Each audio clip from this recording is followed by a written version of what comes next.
Bienvenidos y bienvenidas a La Personería TV, el programa institucional de la Personería de Medellín.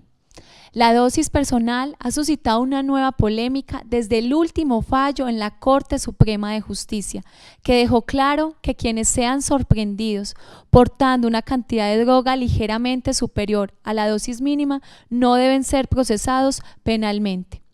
Hoy en nuestro programa vamos a hablar de la perspectiva que tienen algunos actores que conocen del tema frente a lo suscitado hoy en la ley de dosis mínima. Los invito a que veamos un BTR de contextualización. En una reciente sentencia, la Corte Suprema de Justicia derogó el consumo de dosis mínima. El alto tribunal indicó que el consumo mínimo de drogas no será delito, así supere la dosis mínima. Además dijo que 20 gramos de marihuana no son suficientes para algunos adictos. Por lo tanto, las personas que lleven drogas para su consumo no serán procesadas por las autoridades. Además, tuvo en cuenta la Ley 1566 del 2012 que indica que el abuso y la adicción deben ser tratados como una enfermedad que requiere atención integral por parte del Estado. Así, quien consume drogas de manera habitual o esporádica no puede considerarse como un delincuente.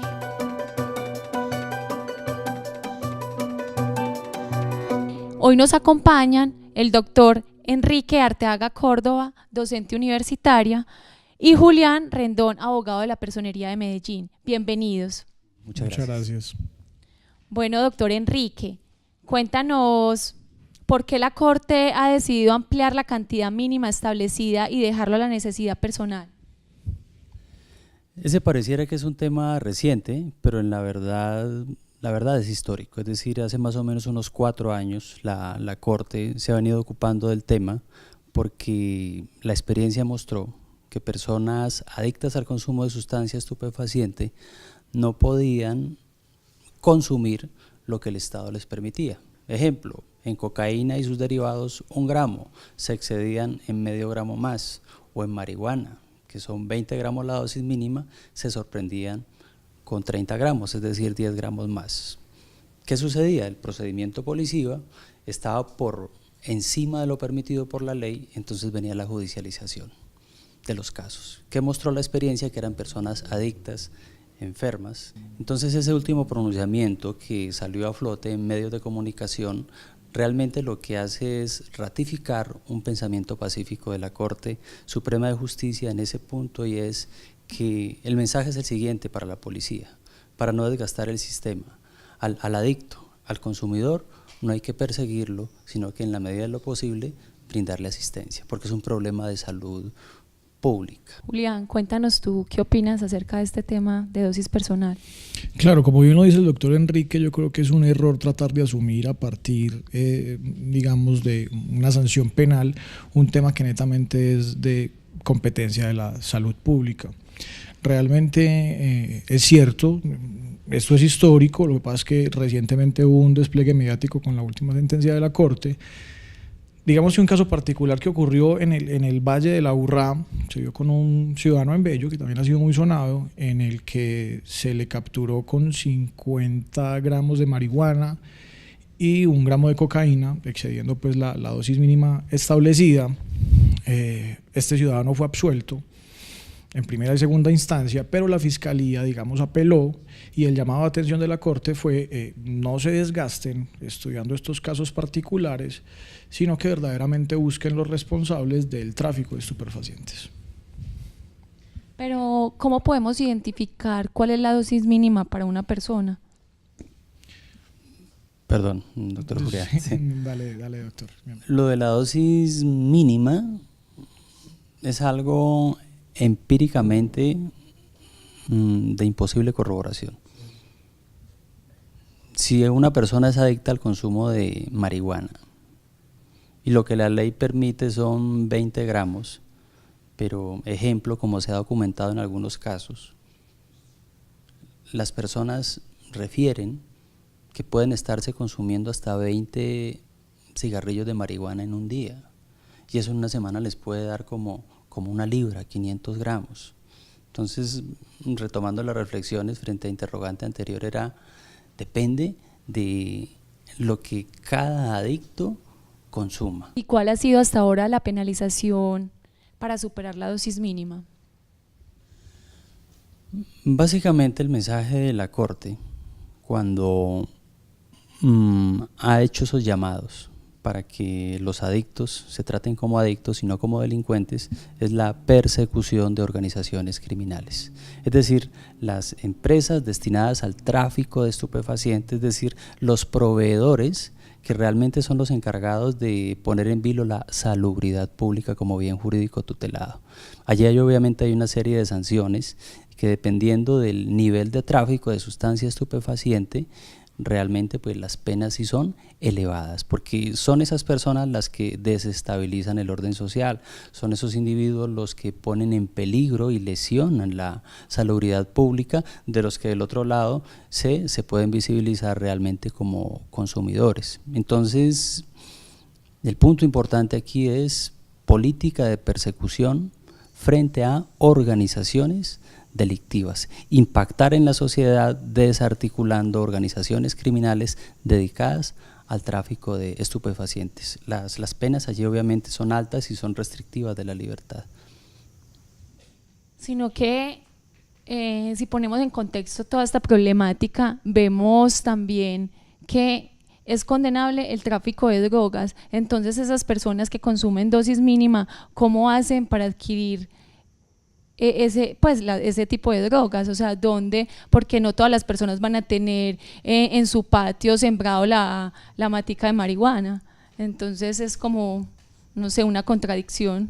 Sí, y usted tiene razón, es paradójico, se legitima el consumo, pero si se legitima el consumo implícita o tácitamente, se sabe que hay alguien que oferta el producto.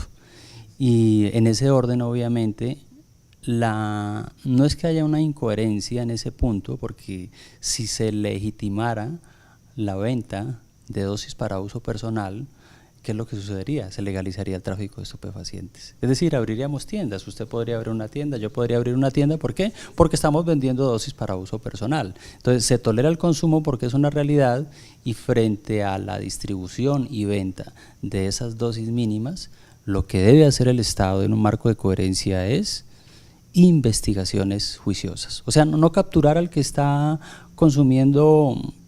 adquiriendo la dosis mínima de parte del jíbaro, de barrio, sino hacer el seguimiento por meses y años para saber ese jíbaro a qué distribuidor va, y a su vez ese distribuidor cuál es el narcotraficante que lo surte. Es probable que se demore un poco más, pero habrá más eficacia dentro de ese orden.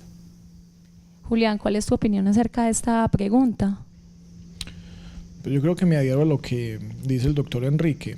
Realmente la política criminal debe ser enfocada en la captura de estos grandes narcotraficantes, aunque esto implique una investigación, digamos, más retardada en el tiempo, pero que finalmente se den los golpes a las estructuras criminales que tienen, digamos, la verdadera responsabilidad en este tema.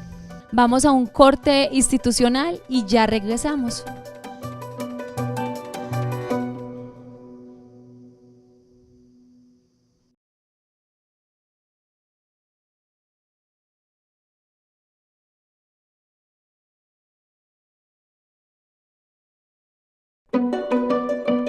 Regresamos a nuestro programa Personería TV, hoy hablando sobre dosis mínima.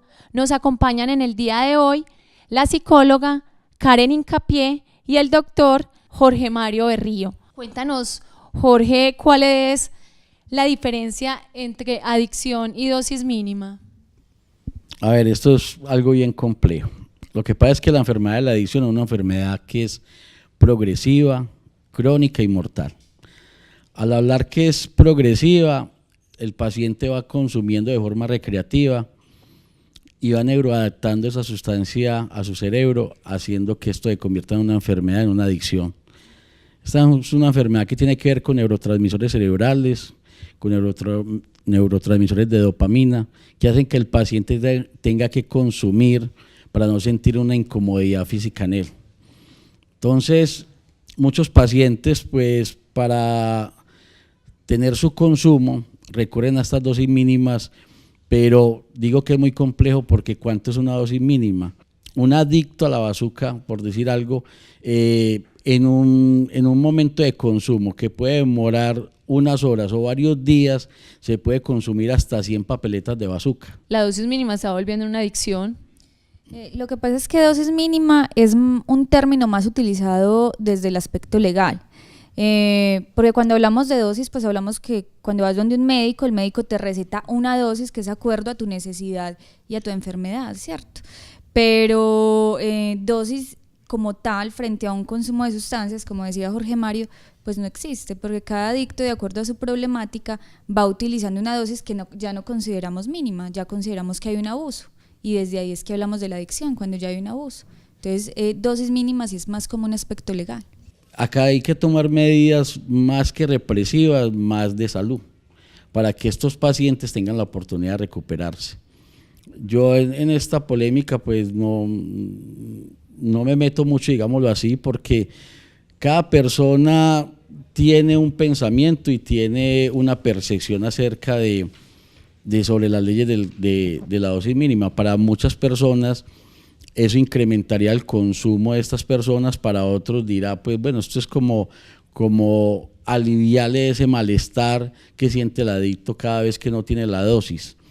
Entonces es muy compleja la situación. En Estados Unidos existen los juzgados de drogas. Estos juzgados de drogas, pues cuando cogen a un adicto consumiendo, van a estos juzgados, le dan atención inmediata y el juzgado mismo determina qué hacer con el paciente. Muchos de ellos los colocan a escoger entre tratamiento o cárcel, como una forma represiva, y como una forma de presionarlos a hacer el cambio. Lo que se ha descubierto en estos juzgados de droga, que por lo regular las personas acceden a centros de tratamiento más que a una cárcel, es que muchas personas obligadas a entrar a estos centros de tratamiento han encontrado la limpieza, o digámoslo así, la abstinencia completa de todo tipo de sustancias.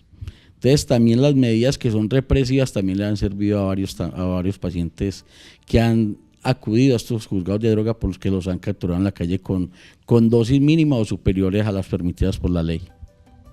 Perfecto. Bueno, vamos a un corte institucional y ya regresamos.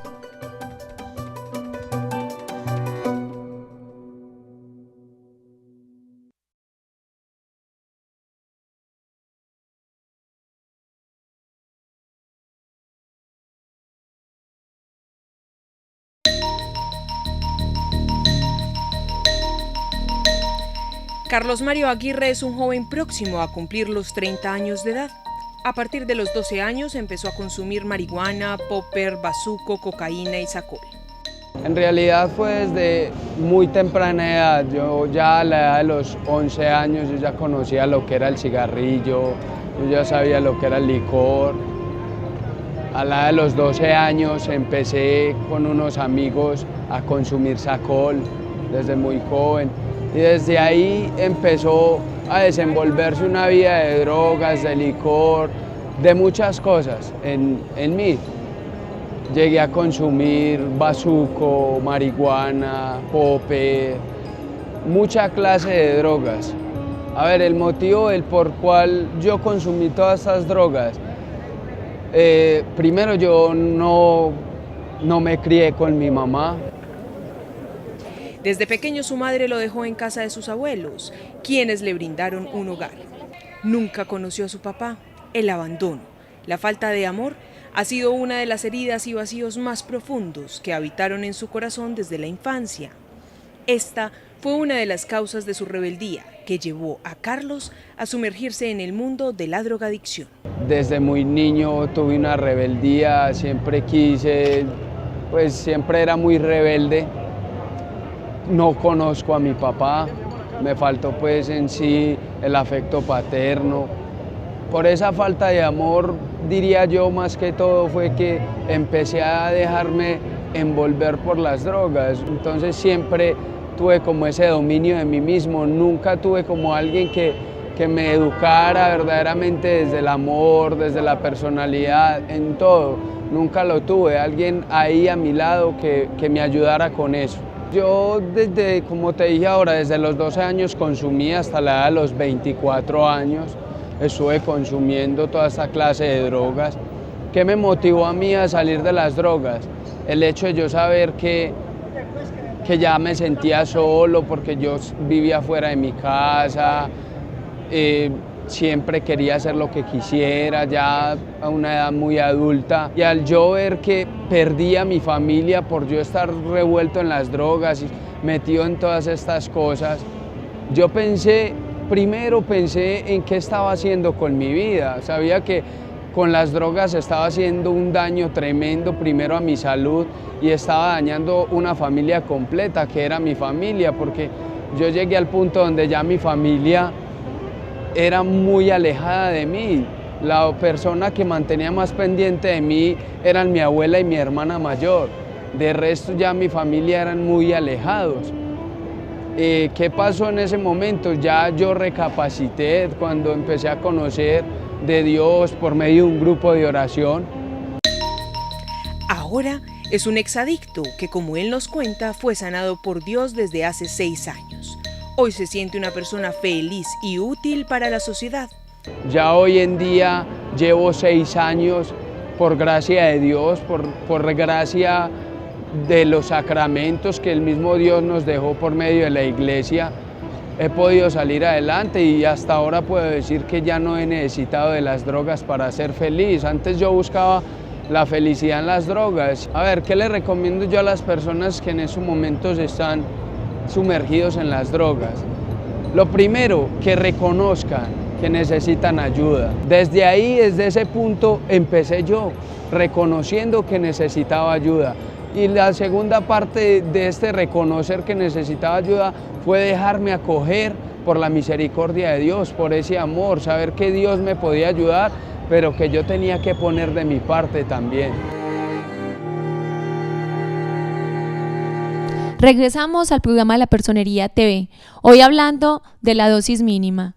Bueno, Karen, cuéntanos, cuando una persona consume dosis mínima, ¿qué riesgos hay que esta persona se vuelva adicto? Bueno, con la dosis mínima, pues si hablamos de una dosis mínima de marihuana que son 20 gramos, la marihuana no pesa, entonces 20 gramos es una cantidad muy alta. Si alguien consume 20 gramos de marihuana en un periodo corto de tiempo, pues ya hablamos de que hay una necesidad, porque es una cantidad bastante grande, ¿cierto? Cuando hay un consumo de sustancias, las sustancias provocan refuerzos positivos y es que cuando ingresan al cerebro sueltan dopamina y la dopamina genera placer, entonces se vuelve un refuerzo positivo para seguir consumiendo sustancias. Cada que yo consumo una sustancia, ese es el refuerzo positivo, esto es lo que genera en el cerebro.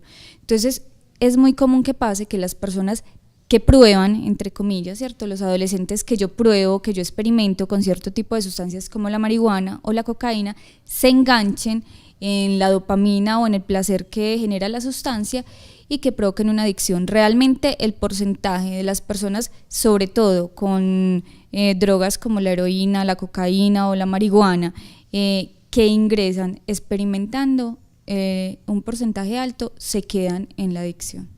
Como decía ahorita la doctora Karen, para ver una adicción se requiere de 2 componentes, obsesión y compulsión.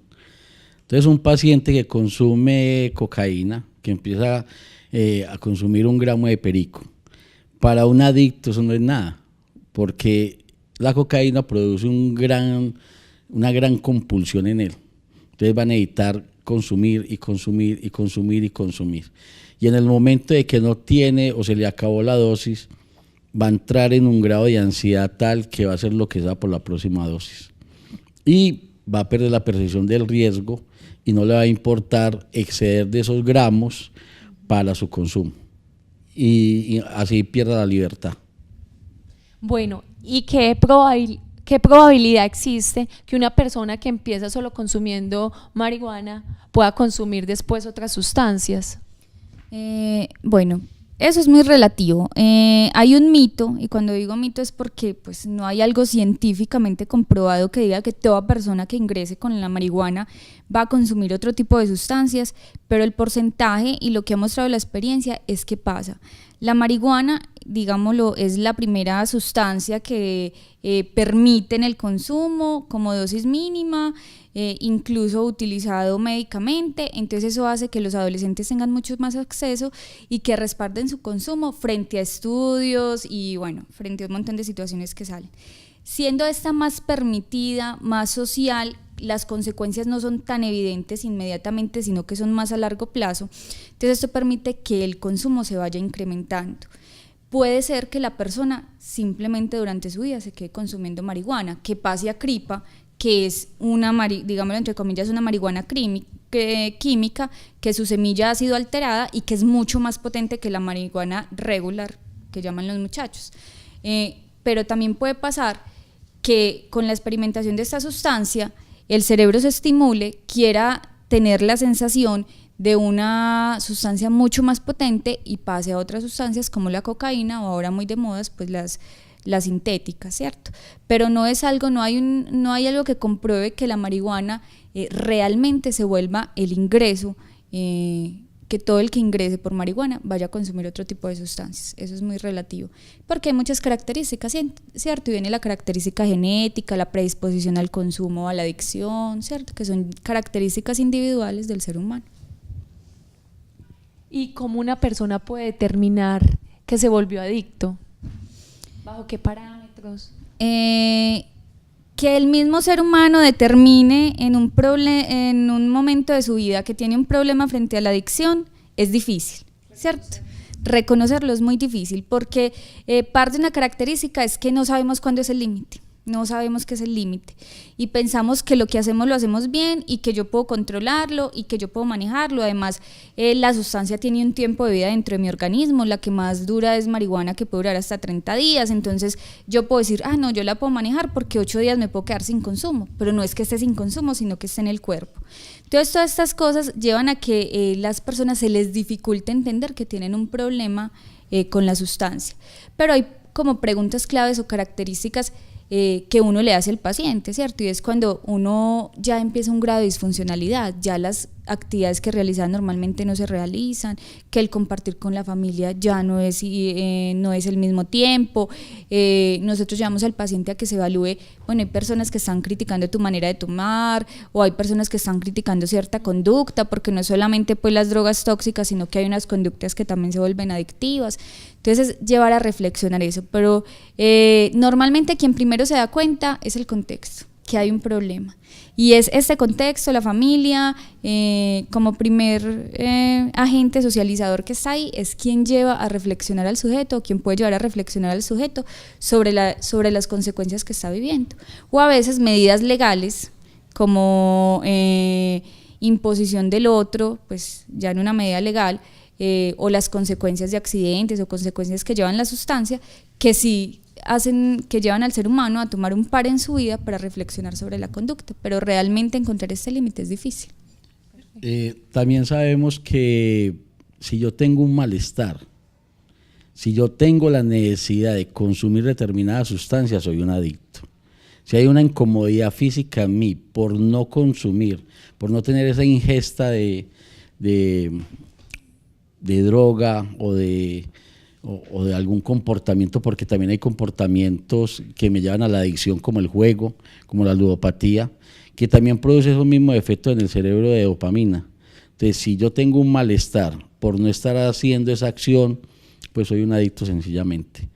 Y cada vez que, por ejemplo, en el caso del alcohol, si hay una persona que no es un hombre de un solo trago, ahí hay un problema. Bueno, doctor Jorge, doctora Karen, muchísimas gracias por habernos acompañado en el programa. Recuerde que sus opiniones son muy importantes para nosotros. Envíenos sus comentarios o sugerencias al correo que aparece en pantalla o visita nuestras redes sociales. Síguenos por Twitter, @personeriamed o en Facebook, Personería de Medellín Oficial. Das clic en me gusta o en nuestro canal de YouTube, Personería de Medellín TV. Hasta pronto.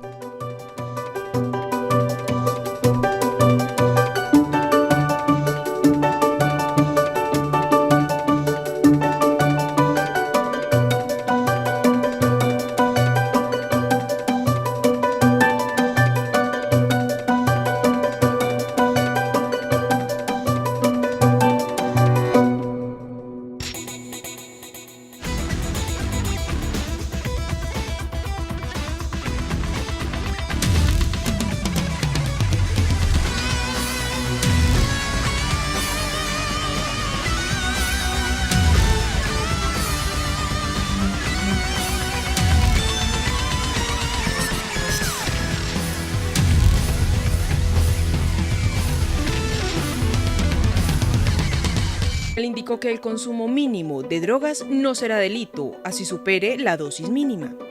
Además dijo que 20 gramos de marihuana no son suficientes para algunos adictos.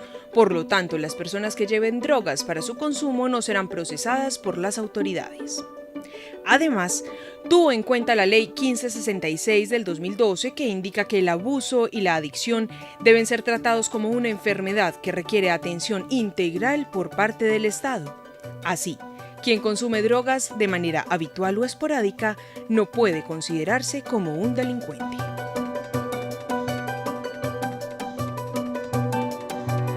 Hoy nos acompañan el doctor Enrique Arteaga Córdoba, docente universitaria, y Julián Rendón, abogado de la Personería de Medellín. Bienvenidos. Muchas gracias. Bueno, doctor Enrique, cuéntanos por qué la Corte ha decidido ampliar la cantidad mínima establecida y dejarlo a la necesidad personal.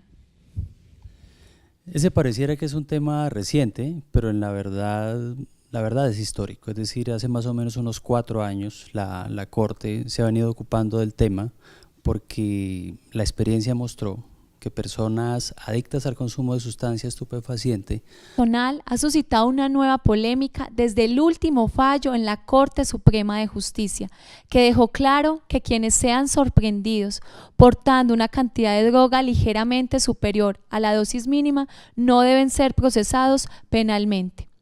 Hoy en nuestro programa vamos a hablar de la perspectiva que tienen algunos actores que conocen del tema frente a lo suscitado hoy en la ley de dosis mínima.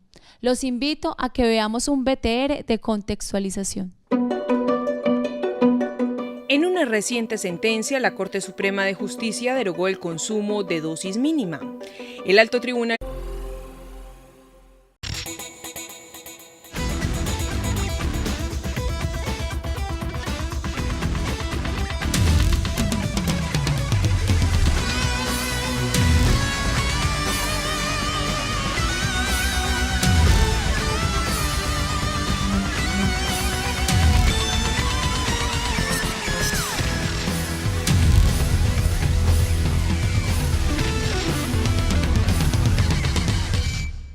Bienvenidos y bienvenidas a La Personería TV, el programa institucional de la Personería de Medellín.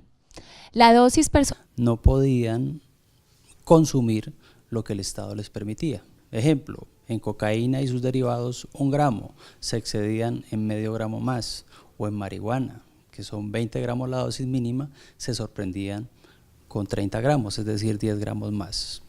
¿Qué sucedía? El procedimiento policiva estaba por encima de lo permitido por la ley, entonces venía la judicialización de los casos. ¿Qué mostró la experiencia? Que eran personas adictas, enfermas. Entonces ese último pronunciamiento que salió a flote en medios de comunicación realmente lo que hace es ratificar un pensamiento pacífico de la Corte.